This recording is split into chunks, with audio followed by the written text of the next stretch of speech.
নমস্কার, আমি তরুণ ঘোষ। আজ শুভ নববর্ষ। আমাদের এখানে সংক্রান্তি গতকালকে পড়েছে, গতকাল সন্ধেবেলা, আজকে পর্যন্ত চলবে। তাই কালকে আমাদের এখানে কালকেও নববর্ষ হয়েছে, আজকেও সেই নববর্ষ চলছে, কিন্তু আপনাদের ওখানে আজকে নববর্ষ। তাই আমি একটা পোস্টও গতকালকে ছেড়েছি, আজকে আবার নিজে আপনাদের নববর্ষের শুভেচ্ছা জানাতে এলাম। বড় যারা আছেন, যাদের আশীর্বাদ আমার খুব প্রয়োজনীয়, তাদের আমার প্রণাম। যারা আমার বন্ধু বান্ধব দর্শক আছেন, তাদের সবাইকে শুভেচ্ছা, ভালোবাসা। এবং যারা ছোট আছেন, বাচ্চা যারা, শিশু যারা আছো, তাদেরকে সবাইকে আমার অন্তর থেকে আশীর্বাদ। তোমরা সবাই ভালো থাকো, তোমরা সবাই সুদিন তোমাদের ফিরে আসুক। সেদিন খুব বেশি দূরে নয়, আমার কথাটা কিন্তু ধ্রুব সত্য হিসেবে মেনে নিও। দিন খুব একটা দূরে নয়। তো আজকের দিনে কিছুটা ভালো ভিডিও করব ভেবেছিলাম, কিন্তু আপনার দেশের এই যে পররাষ্ট্রমন্ত্রী খলিলুর রহমান, তিনি তো দেশকে ডুবিয়েই ছাড়বেন। তিনি স্থির করে নিয়েছেন তিনি দেশকে ডুবিয়েই ছাড়বেন, তার আর অন্য কোনো কাজ নেই। তিনি মরিশাসে গেছিলেন, বেরিয়ে তিনি একটা দিয়েছেন, ইন্টারভিউ দিয়েছেন। তা সেখানে তিনি বলেছেন সম্পর্ক পুনর্গঠনের জোর গঙ্গা চুক্তিতে। আমি পুরোটা পড়ে শোনাচ্ছি, এটা পড়লে আপনারা বুঝতে পারবেন যে এরপরে ভারতবর্ষ কি করতে পারে, কি করতে পারে। আস্তে আস্তে গলা টিপবে। কারণ যে রিপোর্টটা বেরিয়েছে তাতে উনি বলছেন, নয়াদিল্লি 14ই এপ্রিল, বাংলাদেশের সঙ্গে ভারতের সম্পর্ক নতুন করে গড়ার সঙ্গে গঙ্গা চুক্তিকে সংযুক্ত করলেন সে দেশের নতুন সরকারের বিদেশমন্ত্রী খলিলুর রহমান।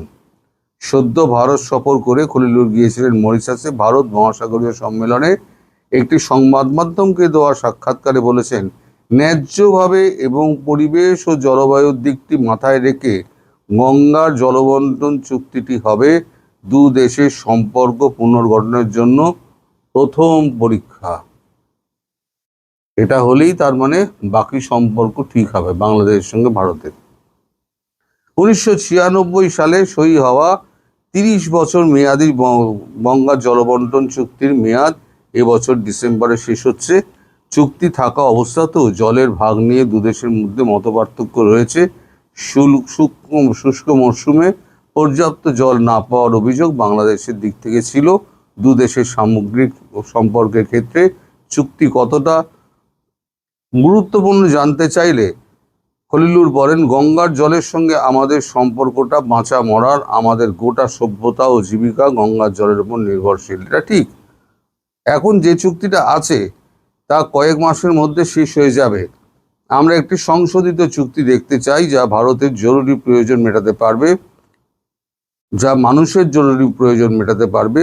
জলের যথাযথ বন্টন না হলে বাংলাদেশের জীবিকা, কৃষি এবং খাদ্য নিরাপত্তায় বিরূপ প্রভাব পড়তে পারে জানিয়ে তিনি বলেন, যেহেতু দুটি দেশ সম্পর্ক পুনর্গঠনে আগ্রহী, ন্যায্যভাবে পরিবেশ, জলবায়ু এবং সহনশীলতার ভিত্তিতে গঙ্গার জলবন্টন চুক্তিটি হবে দ্বিপাক্ষিক সম্পর্ক ঠিক করার প্রথম পরীক্ষা। চলতি মাসের গোড়ায় খলিলুরের ভারত সফরের আগেই বাংলাদেশের জলসম্পদ মন্ত্রী শাহিউদ্দিন চৌধুরী আনি জানিয়েছিলেন, গঙ্গা চুক্তি এবং তিস্তা মহাপ্রকল্প নিয়ে আলোচনার কাজ শুরু হয়ে গিয়েছে। টেকনিক্যাল পর্যায়ে কারিগরি বিশেষজ্ঞ যারা রয়েছেন তারা কাজ করছেন। এই নিয়ে চূড়ান্ত সিদ্ধান্ত নেওয়ার মতো জায়গায় পৌঁছায়নি, তবে আমরা কাজ অব্যাহত রেখেছি। আমাদের নিয়মিত বৈঠক চলছে, নিয়মমাফিক এবং ধারাবাহিকভাবে চলছে। পাশাপাশি ভারতের বিদেশ মন্ত্রকের মুখপাত্র রণধীর জয়সওয়ালের বক্তব্য, ভারত এবং বাংলাদেশের মধ্যে জলসম্পদ বিষয়ক কাঠামোগত মেকানিজম ইতিমধ্যেই রয়েছে এবং সেটি কাজ করছে। তার মানে কাজ কিন্তু এর ভেতরে ভেতরে এগোচ্ছে। কিন্তু তারপরে এরকম যে স্টেটমেন্ট উনি যেটা বলছেন, যে একটি সংবাদ মাধ্যমে দেওয়া সাক্ষাৎকারে বলছেন, ন্যায্যভাবে এবং পরিবেশ ও জলবায়ু দিকটি মাথায় রেখে গঙ্গার জলবন্টন চুক্তিতে হবে দু দেশের সম্পর্ক পুনর্গঠনের জন্য প্রথম পরীক্ষা। তার মানে ভারতবর্ষকে পরীক্ষা দিতে হবে, সোজা কথা, ভারতবর্ষকে পরীক্ষা দিতে হবে সে বাংলাদেশকে কতটা কাছে চায়। আচ্ছা, আপনারাই বলুন, এখন যে বাংলাদেশের যে অবস্থা, আপনাদের বিদ্যুৎ নেই, আপনাদের ডিজেল নেই, পণ্য মূল্য বৃদ্ধি এই এই জায়গায় পৌঁছেছে, মানে দিনে তো আপনাদের 12 ঘন্টা মতো শুনছি কারেন্ট থাকে না। তারপরে একটা ওই যে চুল্লি ছিল, যেটা তেল শোধনাগার যেটা ছিল পায়রা না কোথায়, সেটাও তো বন্ধ হয়ে গেছে, কারণ ক্রুড অয়েল তো পাওয়া যাচ্ছে না। ক্রুড অয়েল পাওয়া না গেলে তাহলে ওটা চালিয়ে রাখার একটা কষ্ট রয়েছে, তার থেকে বন্ধ করে দেওয়াটা ভালো। এটা বুদ্ধিমানের কাজ হয়েছে। যখন হবে তখন 2 মাস লাগবে ওটা চুল্লিটা চালু করতে, কিন্তু এই 2 মাসের এই খরচাটা তো বেঁচে যাবে। তো এই যখন অবস্থা, সেই সময় ভারতকে যদি শর্ত দেয়, ভারত সেটা ভালোভাবে মানবে? আপনারা শর্ত দেওয়ার জায়গায় রয়েছেন খলিলুর রহমান, দেশটাকে যা করে ফেলেছেন আপনারা, ধ্বংসস্তূপে পরিণত হয়ে রয়েছে। আমার এক বন্ধু বলছিলেন, একটা পিলারে 4টে পিলারের ওপরে দাঁড়িয়ে, যে কোনো সময় একটা ভূমিকম্প হবে, ধাবাস করে পড়ে যাবে, এবং সেটাই হবে 2-4 মাসের মধ্যে। মানুষ অস্থির হয়ে যাবে, গরমে অস্থির হবে, মূল্য বৃদ্ধিতে অস্থির হবে, তারপরে আপনার তেল না পেয়ে অস্থির হবে, অর্থনৈতিক স্থিতিশীলতা না থাকলে অস্থির হবে। দেখবেন একদিন মানুষ কিন্তু ওই প্রথমবার আমি বলেছিলাম না, একদিন ঝাড়ু হাতে পথে নেমে এসে সব ঝেঁটিয়ে বিদায় করবে। তখন আমাকে অনেকে অনেক কিছু দেখে দিয়েছিলেন, আমি সেগুলো আর রিপিট করতে চাই না, কিন্তু আজকে ধীরে ধীরে ধীরে ধীরে সেই পরিণতির দিকে যাচ্ছে। তার উপরে এই ধরনের স্টেটমেন্ট, এখানে যখন এসেছিলেন তখন একটা কেঁচোর মতো বসছিলেন, তার সঙ্গে যেটা হুমায়ুন না কি এসেছিলেন তিনিও তো অনেক বড় বড় কথা বলেছেন, কিন্তু এখানে একেবারে দাঁতে দাঁত চিপে বসছিলেন, ঠোঁটে ঠোঁট চিপে বসছিলেন। জয়শঙ্করের সামনে তো উনি যেতে পারেননি, উনি কথা বলেছেন আমাদের অজিত দোভালের সঙ্গে। অজিত দোভাল যে ডোজ দিয়েছে তাতেই উনি কাত হয়ে গেছেন। উনি এখন বড় বড় কথা বললে তো হবে না, বাস্তবটা অস্বীকার করলে হবে না। এখন পিঠ বাঁচানোর জন্য উনি অনেক বড় বড় কথা বাইরে গিয়ে বলছেন, যেটা ভারতের সামনে বলতে পারেননি। আসলে দেশের মানুষকে সন্তুষ্ট করার চেষ্টা, তো দেশের মানুষ চায় একটা সুস্থ পরিবেশ, যাতে সে বাজারে যেতে পারে, ক্রয় ক্ষমতার মধ্যে জিনিসপত্র পায়, বাড়ি ফিরে এসে একটু ফ্যানের তলায় বসতে পারে, যাওয়ার সময় একটুখানি অফিস যাতায়াত করার জন্য যেগুলো আপনারা সব জ্বালিয়ে পুড়িয়ে দিয়েছেন আপনার লোকজন, সেগুলোকে মানে সেগুলো যদি ঠিক থাকতো, তাহলে অফিস কাচারি করে এসে একটা সুস্থ মানে সংসার জীবন পালন করতে চায় প্রতিটা মানুষ, যেটা আমি অনেকদিন আগেও বলেছিলাম। আগে আপনাদের জীবনে ছিল অফিস থেকে আসতেন, এসে একটু পরিবারের সঙ্গে আড্ডা মারতেন, তারপর সন্ধেবেলা বেরোতেন, সন্ধেবেলা বেরিয়ে আপনারা একটু সিনেমা দেখতে যেতেন, কেউ একটু পার্কে বেড়াতে যেতেন, কেউ আড্ডা মারতে যেতেন, বা বাড়িতেই আপনারা সিনেমা থিয়েটার দেখতেন। এখন তো সিনেমা থিয়েটারের তো গল্প উঠে গেছে। এখন যারা অভিনেতা অভিনেত্রী ছিল তারা প্রায় বেকার হয়ে গেছেন। মানে আপনার দেশটাকে আপনারা কিছু রাখেননি, পুরো ছাড়খাড় করে দিয়েছেন। ওই 4টে পিলারের ওপর যে দাঁড়িয়ে আছে, যিনি বলেছেন না আমার বন্ধু, একেবারে সঠিক কথা বলেছেন। একদিন একটা ভূমিকম্প হবে, ধাবাস করে পড়বে, তারপরে দেখবে যে সব ঝাঁটা হাতে বেরিয়ে গেছে, বলে শেখ হাসিনাকে ফেরত দাও। এবং বহুদিন আগে আমি বলেছিলাম যে শেখ হাসিনা প্রধানমন্ত্রী হিসেবেই ফিরবেন, আপনারাই রাস্তায় নেবে, আপনারাই বলবেন শেখ হাসিনাকে আমরা প্রধানমন্ত্রী হিসেবে চাই। ওই একেবারে সীমান্তের কাছে গিয়ে আপনারাই দাবি তুলবেন। ভারতবর্ষ সেই অপেক্ষাতেই রয়েছে। আমি আর একটা প্রসঙ্গে যাব। এখন সেই ভদ্রলোকের নাম আমি বলছি, এই ভদ্রলোকের নাম হচ্ছে সাইফুল আমিন। তিনি একজন সাংবাদিকতা করতেন, এখন কানাডায় থাকেন। তার একটা ইন্টারভিউ দেখলাম। তার ইন্টারভিউতে তিনি অভিযোগ করেছেন, মানে তার মতামত প্রকাশ করেছেন যে ভারতীয় সাংবাদিক এবং ভারতীয় ইউটিউবাররা যারা আছে তারা সমগ্র বাংলাদেশকে অপমান করছেন এবং বাংলাদেশকে হেয় করছেন, হেয় প্রতিপন্ন করে কাজ করছেন। আমি তাকে কন্ট্রাডিক্ট করছি না, এরকম কিছু সাংবাদিক এবং ইউটিউবার রয়েছেন, আমি অস্বীকার করব না। কিন্তু আপনারা দর্শক সাক্ষী আছেন, ব্যতিক্রম কিন্তু আমি ছিলাম। আমি কিন্তু প্রথম থেকে বলেছিলাম যে শেখ হাসিনা আমাদের কাছে আত্মীয় এবং তিনি আমাদের অতিথি হিসেবে রয়েছেন।